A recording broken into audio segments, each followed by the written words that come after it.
secret of the North Pole. Santa, what? Why am I on the... That Danny Kaye sure is dreaming. Oh no, James! Why am I on the naughty list? Oh Why am I no! on the naughty... Oh I'm no! not naughty. I'm not. Hey guys, my name's Dan. Today's reaction comes from Dead Meat.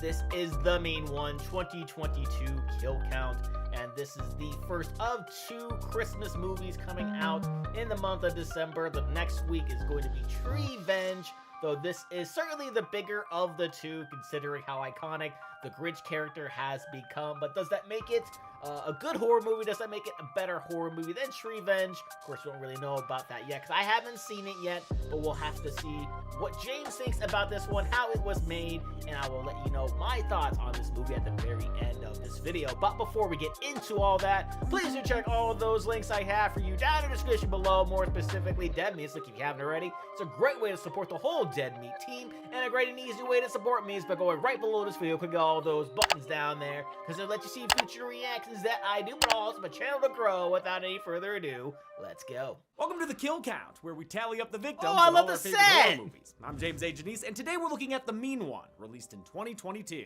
The Mean One is a horror movie with the Grinch as its killer. Take a story that everybody knows and present it with a horror comedy twist. Only he's not called the Grinch. He's called The Mean One, based on the song sung by Thurl Ravenscroft, You're whose a voice mean is as one, cool as his name. Mr. You're a Grinch. mean one, Mr. Grinch. Unlike Winnie the Pooh, Blood and Honey, this slasher source material didn't recently enter the public domain. Instead, The Mean One skirts by copyright issues by claiming to be a parody. It certainly is a comedic send-up, complete with lots of loving references to Dr. Seuss books. Sure. But man, does The Mean One look just like Jim Carrey's Grinch. I'm It really shocked does. They got away with it. The Mean One is a low budget movie. It started as a fake trailer director Stephen Lamorte made for fun. Everyone loved it, and so many people were asking, well, when is the movie coming out? And we're like, well, no, that was it. That was No. the whole thing. Like, just the trailer. Yeah, no, Thanks that's to right. internet That's it. comments, they stretched it into a feature film, which required Lamorte and his team to get creative. We are a tiny micro budget movie. Sure. You know, so like the true independent, you know, it's a handful of my friends. Our crew's maybe like 15 or so. That meant people doubling up on positions and crew members standing in as extras. Even Oh. this little guy got involved. No. I'm not gonna pretend you won't notice the budget. The movie looks cheap and feels amateur, but it's buoyed by David Howard Thornton's excellent performance as the Mean One. Agreed. Thornton is best known for playing Art the Clown in the Terrifier films, but while the Mean One is pretty violent, he's ironically nowhere near as mean as Art. Oh, he has definitely moments not. of humanity, especially near the end, and Thornton rises to the occasion, playing the emotions just as well as all the physical stuff we know he's more than capable of. This movie isn't good, but I do No. find it likable. No. Maybe it's because I'm more forgiving when it comes to filmmaking these days, or maybe it's because we hosted a screening and Q&A at Season Screamings last year. Oh. The filmmakers were uniformly lovely and happy to be there, and a lot of them, Nice. including the leading actress, come from the stunt world, which is cool. Of course, That's it's awesome. trying to make bank off a recognizable property, but they're also having fun with it. Plus, it may be cheesy, but it does have holiday cheer. It feels more Christmassy than most Christmas horror, so if you're looking for Yuletide, this'll do the job. It Sure stalls will. out more and more the further along it gets, but at least it ends with a nice punctuation that got a genuine laugh out of me. Also, I want to thank director Stephen Lamorte for sending me an advance copy of a 45-minute making-of documentary. It's still Wow. being edited, thus the lack of backgrounds and interviews, but it was Okay. hugely helpful. It should be part of a special edition Blu-ray sometime in 2024, so keep an eye out for that if you like seeing how indie films get made. That's How many cool. kills can one meanie greeny monster leave for us under Oh, the... oh. Santa? Santa? Oh, hi, Jamothy. Oh. Didn't see you there. Zoran Claus. Set, what are you doing here, bud? Well, actually, I've been traveling the globe, Or Santa trying to Voyage. find places to stream all my Christmas movies. It's a pain in the ass. Oh, Santa, you don't need to travel the globe to do No, that. you Just don't. need today's sponsor, NordVPN. Is NordVPN. that some kind of sleigh or something? No, you stupid Santa.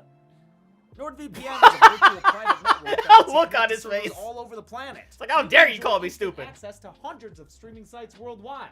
I mean, just picture it. Oh. You can virtually be in Switzerland Oh. watching Better Watch Out, or in Germany watching Anna and the Apocalypse. And if you want something a bit less horror-filled, you can check out How the Grinch Stole Christmas from Mexico. Wow, that sounds muy bueno. And you can use it for more than just streaming. It can also save you money. As I'm sure a well-traveled man like you knows, prices can vary by region. But with Nord, you can get access to the best pricing options across tons of products, like games, movies, or even plane tickets for those holiday trips home, you know? Yeah. You know what I mean? Oh. Wow, thank you for all that information. All right. You wonderful Little man. It's handsy. almost enough to get you right off that naughty list.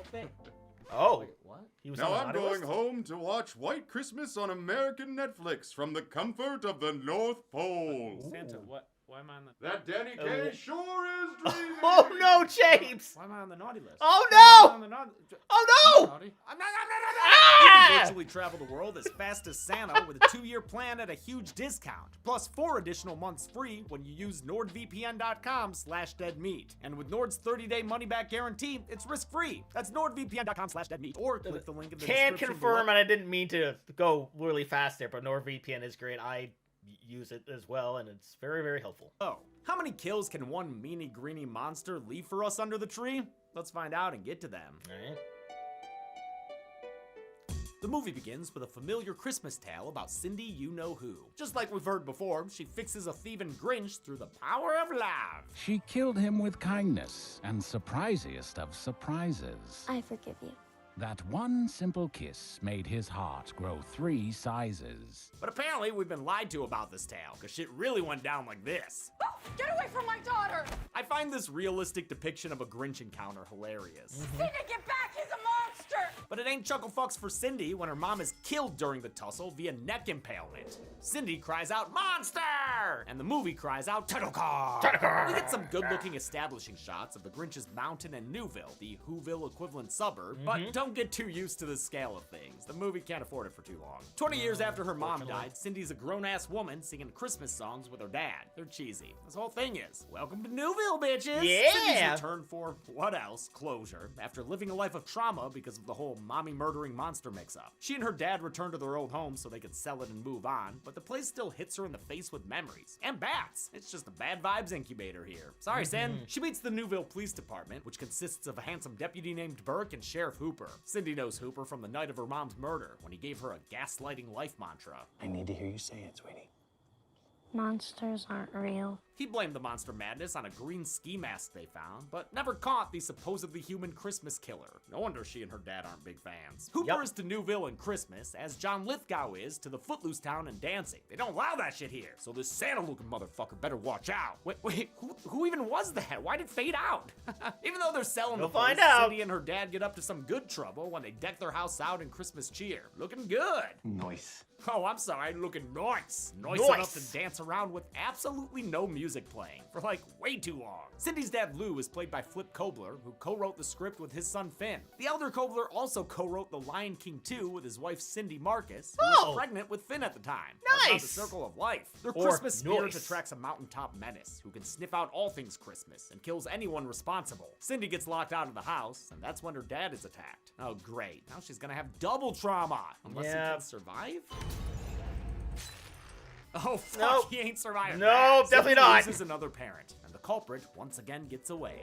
She ends up in the hospital where she's visited by Mayor Margie McBean.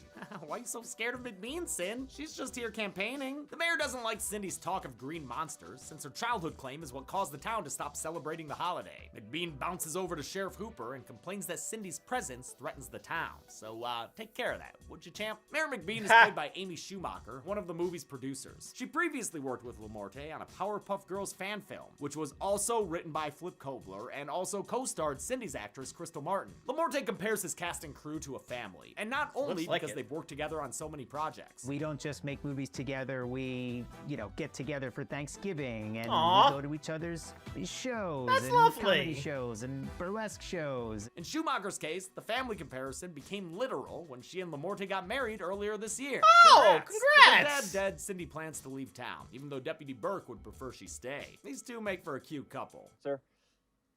Ma'am, Miss.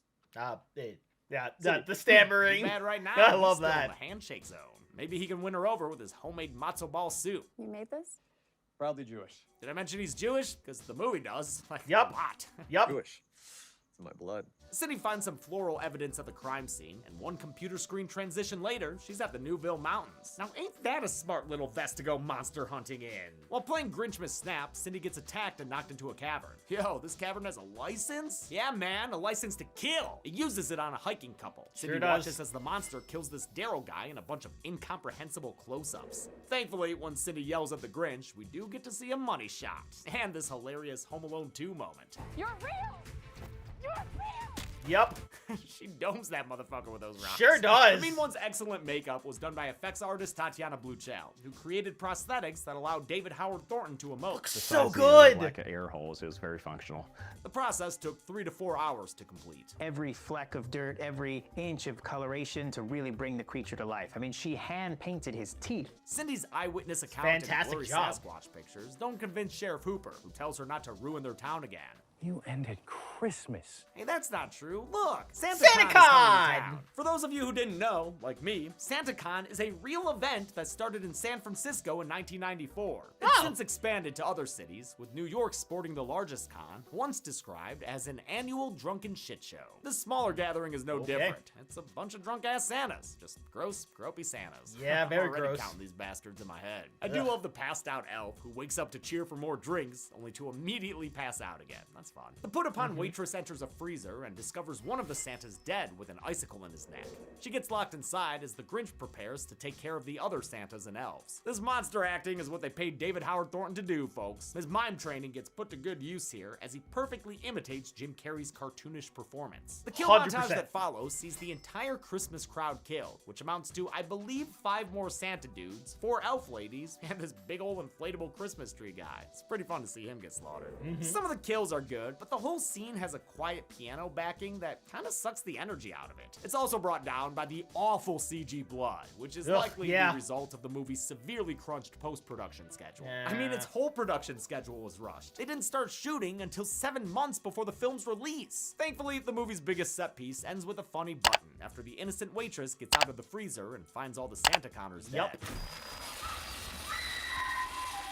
This merry massacre was overseen by stunt coordinator Terrence J. Rotolo, who seems like an intense guy. Making a film is like going to war, and when you go to war, you go with friends. The intensity probably helped with their shooting super schedule, intense. though, since the SantaCon sequence was filmed with 14 stunt performers in a single day. Cindy continues to cause trouble for the mayor and Sheriff Hooper, while the Grinch continues to cause trouble for her. All this Grinchin' puts her on edge, and she ends up punching an innocent man in the face. Who are you? Guy who just saved your life? Oh yeah, it's that guy. His name's Doc Zeus. Get it? Like Dr. Seuss? And he's been watching Cindy in between his drinking bouts at Horton hears a cry for help. He confirms the monster is real. He's got illustrated evidence. Lamorte initially intended on keeping the Mean One's existence ambiguous, which is why you don't see him for most of the first act. But thanks in part to the success of Terrifier 2, Thornton's Mean One became the face of the film. I don't think any one of us on the cast or crew was expecting the internet to explode like it did when they released the first picture. The increased publicity also meant the movie would have a bigger audience. We had way more eyes on us in this film than I initially thought. I was terrified. Production planned for a streaming release, but the Mean One ended up opening in 160 theaters and got 5 extensions during its run. Cindy asks Doc what the monster is, and he almost gets him sued. Bitch! Order from Mike! Bitch! I actually love that. A lot of names. They settle on calling him the Mean One, and Doc knows personally how mean he can be. Once upon a time, his wife tried to mail some Christmas presents, only to get tackled and torn asunder by the monster. Just straight up cut in half, by God! I love actor John Bigham in this role. He's a highlight of the film, even if he's the one tasked with hanging all the lampshades about the movie's inspiration. He's a mean one, that Mr. Bitch!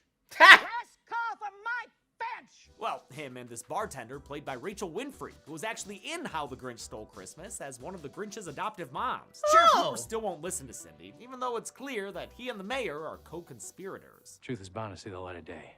Then extend the night. Wow, that dialogue was bad, but regardless, sounds like they know the truth about a certain sassy monster man. Deputy Burke is still in the dark, but he wants to help Cindy, so he spelunks into the cavern she found and starts robbing it blind. Haha, good score there, kid. That's a ton of wallets. Shame about all the body parts, though, which I won't count as kills, since they're just a bunch of frozen skelly bones. Hilariously, this cave was built inside writer Flip Kobler's living room. Oh! Get a light spray That's paint pretty and touch. great. We're gonna put a light up on the ceiling to simulate the hole, and this is gonna be the creature's lair. Love the DIY Okay. filmmaking. After a near run-in with the Appreciate that. monster, Burke finally believes Cindy, and that's enough to turn this PG-rated shower scene into something more PG-13. Lamorte wanted the mean one to feel like Hallmark horror, with plenty of schlocky and romantic elements. But right when things are getting steamy, the Grinch shows up and blows a blood nut everywhere, ruining the mood. Sorry. Turns out this was just a nightmare, but nobody interrupts Oh Cindy's my god, what a dreams. line that was! Thus begins a training montage set to music that may or may not be Trans-Siberian Orchestra. I honestly don't care enough to look it up. I don't think want so. to like them, but they just don't rock hard enough for me. The montage is still fun thanks to it's just Cindy's a actor cover. Crystal Martin, a stunt performer who's doubled for Ronda Rousey before. Oh! That didn't surprise me one bit after watching this scene. Yep, It's uncanny how 100%. much she ends up looking like her. But the belt on this woman, Hunter! A guy named Seriously, Don accidentally dude! gets a box of Jingle Bells when he ordered bell peppers, but mailing mishaps ain't no excuse for the mean one. He fingertips across the floor and steals a cleaver that he then uses to stab Don in the head. But that's not enough of a kill for the mean one. I mean, we are talking about Art the Clown, kinda. And so Don ends up losing some limbs and Yeah. ultimately his head. His head. Burke matches the IDs he found in the cave wallets to missing hikers, and on their Facebooks, he finds pictures with the Grinch in the background. These awful photoshops got a pretty big laugh at our screening. Burke learns that the hikers came to the Newville Mountains thanks to a website owned by none other than Mayor McBean. She's lured these people to their deaths like a musical fruit. It's a twist in line with her Susian surname McBean, which comes from a colorful con artist in the Sneetches and other stories. These references are friggin' everywhere, from the redfish bluefish to the license Cindy found in the cave. It belongs to a Walter Mulberry, which I believe is a reference to And to Think That I Saw It on Mulberry Street. McBean tries to skip down to some gentle narration. I see that. When leaving behind both our fears and our sorrows, remember, nights get real dark before brighter tomorrows. I love the VO by actor Christopher Sanders. It Yep. really ties together the movie's Grinchmas theme. Perfect. Her car breaks down and inexplicably starts playing Christmas music, causing the monster to appear and give her an oral buccal fat removal. He uses her own stickers against her, then kills her by slamming her trunk door down onto her head, repeatedly, like until it falls off.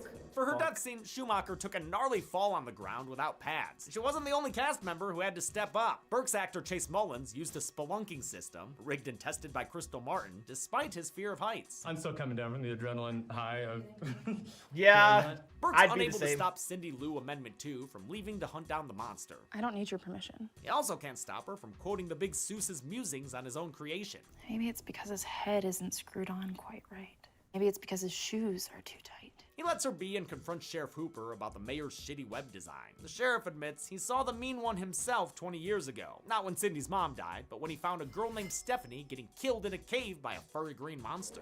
His solution was to appease the monster, feeding it goats like it were a T-Rex. But the mean one wanted human snacks, so Mayor McBean created her little human flytrap website. And when the mayor found out that thing needed to be fed, we did what we had to do. The plan worked, and it's kept Newville safe at the low cost of hiking tourist lives. Oh yeah, and Christmas. That had to go too. Burke leaves to go to the mountain, where he falls into a monster trap and gets his ankle chomped on. Rawr. Without force powers to reach his weapon, he'll stand no chance against this Wampa. Oh, wait a minute. Wampa wants to kiss. He's saved by Sheriff Hooper shooting the Grinch away. No, come back, David. The movie's only good when you're around. Hooper's here with a face turn, resolving to track down the monster he should have dealt with long ago. Deep in the cave, he shoots at the mean one, who bobs out of the way with ease, but he gets killed when the monster charges at him in a close-up. Sure Burke does. gets dismembered and turned into a CGI blood snack.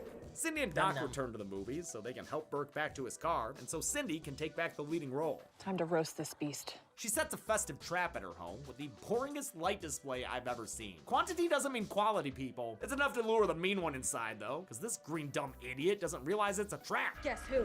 The Grinch starts eating sniper rounds, courtesy of a drunken Santa lookalike. Merry Christmas, you green bitch! Cindy's got a treat for him to suck on, too, but the monster disappears before she can stick him with her candy cane. He reappears in front of Doc Zeus and mauls the poor old drunk guy a bit, but then he disappears again and Doc survives, so, it's okay, I guess? Take your ornaments and get out of here, Sid. She fights the Grinch outside using various weapons. Christmas-like baseball bats, more candy cane guns, just, standard bear traps. That one got him. Those ornaments she's packing are grenades, turns out, and a digital explosion leads us back inside where the fight continues. Stunt coordinator Rotolo had already worked with Martin before and knew she could handle anything he threw at her. I trust her, too. She did stunts on Malignant. Thornton did a few of his own stunts, but mostly relied on his double Robin Akerstrand, with whom he became good friends. We think a lot alike. alike too, so we would bounce ideas off each other, and you know, that was a lot of fun. Cindy lights a garland fuse that sets off a Christmas tree bomb. Oh man, that fake fire looks so bad. Yeah, when it she's sure ready to did, end didn't it? things, she sees something peculiar. The monster has kept the necklace she gave him 20 years ago. The mean one has just been misunderstood. He didn't mean to kill her mom, and when she called him a monster, he just leaned into it, I guess. Cindy forgives him with a Just sweet snapped. little cheek kiss, which the monster seems to appreciate. True to the classic tale, his heart starts growing 3 sizes. But in a hilarious twist, that means it grows so big, it simply bursts in his chest. I died laughing at this when I first saw it. It is a great way for the Grinch to die. Yeah, it's perfect. The denouement shows us the mean one's gone viral thanks to Cindy's blurry picture. Did you see this photo? This looks like it's gonna be my best friend. We see an amateur sketch of the monster in reference to one of the best internet videos ever. To me, it look like a leprechaun to me. All you gotta do is look up in the tree. Who else seen the leprechaun say yeah? The Morte even replicates that line in a cameo. I mean, it looked like a monster to me. Who else on the mean one say yeah? Yeah! Also, is it just me, or is that guy a dead ringer for Johnny Gargano? Sure I mean, he is. clearly Look knows at all him. about DIY, filmmaking. The rumor of a mountain monster brings a ton of outsiders to town, and the tourism brings Christmas cheer back to Newville in the form of cheap licensed stock footage. Seriously, that is clearly not the same town. And No, that is it's not the not. same mountain. Come No, on. it's In not. any case, the movie ends with Cindy and Burke smooching beneath the mistletoe. The Grinch hated Christmas, but he loved getting kills. Sure Let's did. find out how many. Oh, the numbers will count. James went to go count with a bounce and a leap, while the mean one the same appeared guy? in a costume so cheap. Now, why was he here? The audience did Distorted. ask, but no answer was clear through that shitty-ass mask. Was he here to host kill counts, American or foreign? Nope, he's just goofing. Because this Grinch is Zoran. Yay! Christmas, everyone! And Merry happy Christmas! Hanukkah and happy Kwanzaa and anything else you celebrate. Yes, everything. Happy everything. I counted 20 kills in the mean one, consisting of 11 male victims, 8 female victims, and 1 unidentifiable person as a Christmas tree. Thanks to them, our pie chart here has a piney pie wedge. Tastes like gin. With a runtime of 92 minutes, we had a kill on average every 4.6 minutes. I'll give the golden chainsaw for coolest kill to the mean one. It suffers from bad CG blood like most of the movie, Sure. but man, is that a hilarious take on the heart growing 3 sizes thing. Double machete for lamest kill will go to Daryl the hiker, because I'm not a fan of rapid cuts between close-ups where I can't tell what's going on. And that's Same. it. The mean one came out in 2022, a year stacked with amazing horror movies. And this one. Since And this Sunday is one. Christmas Eve, I've got a present for you. A bonus kill count for Treevenge. But until then, I'm James A. Janice. This has been the Kill Count. Thanks a lot for watching this. Looking forward to checking out Treevenge, and this one certainly left a lot to be desired, but I did enjoy all of the references and that little training montage to where, like, instead of like griefing over everything, she just like learned to defend herself and to get better, and made for one hell of a final fight scene. Yeah, sure, the CGI blood was kind of awful, and some of the lines were like, why? Like, why are you saying that? It certainly left out, I certainly left out a bunch of laughing, but there's certainly worse ways to spend my time. The movie's not great. It's not completely terrible. Or maybe it is, and I'm just trying to mask that here. I don't know. Either way, that will do it for me here. Comment down below. Let me know, what did you think about the mean one? Please leave a like if you enjoyed. Please check all those links I have for you down in the description below. And lastly, and most importantly, I want to give a huge shout out to all my $5 and up supporters on Patreon. Cruising, Wolverine 310, Jordan Bird, Kester Kronich, Amber K, Raymond Bright, Joshi, Chris Curtis, Haley Machinardi, Ann Perry, Lorca, Voss Cacophony, Dancing Viru, Morgan Page, Ania Silva, Christian Siebold, Marcus Florence, Alfred Frioli, and Martin Tang Christensen. And I'll see you guys next time.